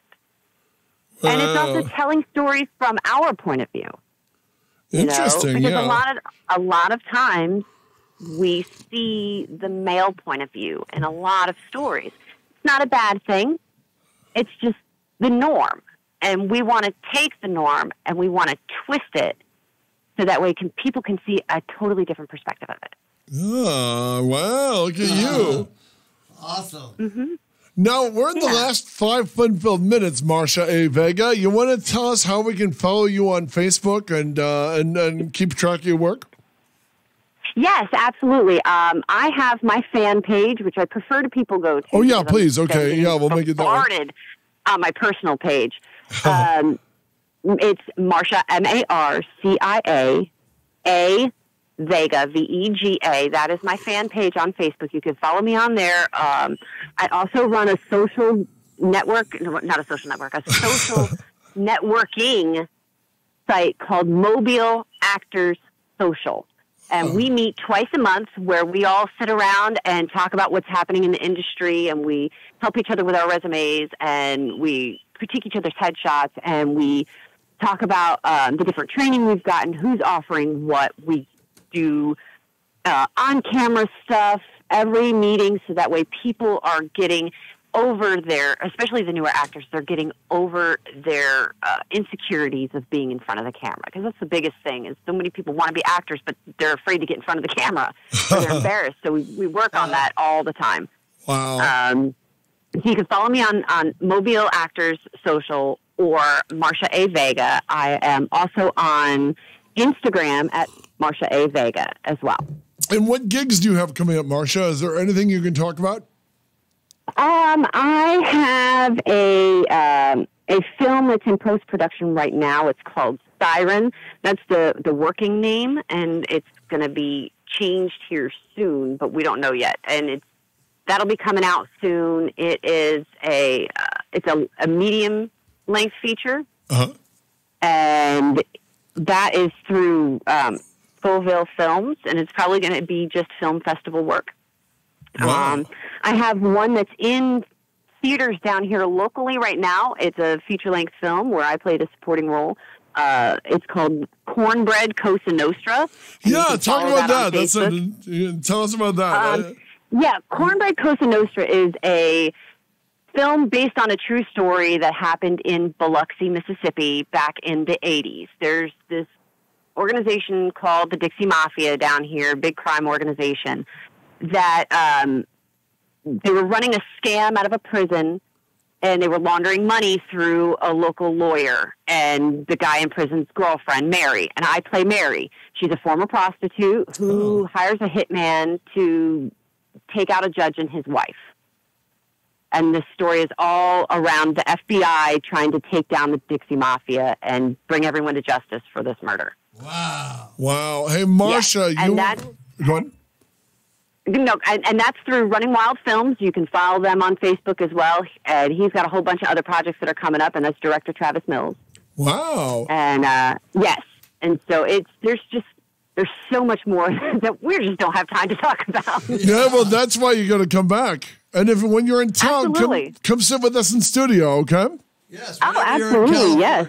Marcia A. Vega, you were delightful. Thank you for your stories, and thank you for your service, quite honestly. Oh, it's my pleasure. You guys have a great one. Thank you so much. You too, Your Highness. Thank you. And then thank you, Arika Wolly, as well. Both of you ladies were amazing. And thanks, Steve Joyner, for hooking up with such great talent. Yes, Steve. Thank you, Steve. Amazing man. He comes up with such interesting people. He told us you were interesting, and we didn't know the half of it. You were very interesting. Thank you so much. And we learned a lot. Oh, you're welcome. Oh. Well, great. I'm glad. I'm glad. You guys have a great day. Thank you too. Break a leg. All right, thanks. Bye-bye now. Thank you. Hey, we want to say once again thank you to Steve Joyner, Arika Wolly, and of course the delightful Marcia Vega. For the rest of you, thank you for joining us this morning on the Jeff Sargent Show. Tune in tomorrow. This week is the 80th anniversary of the first appearance of Superman.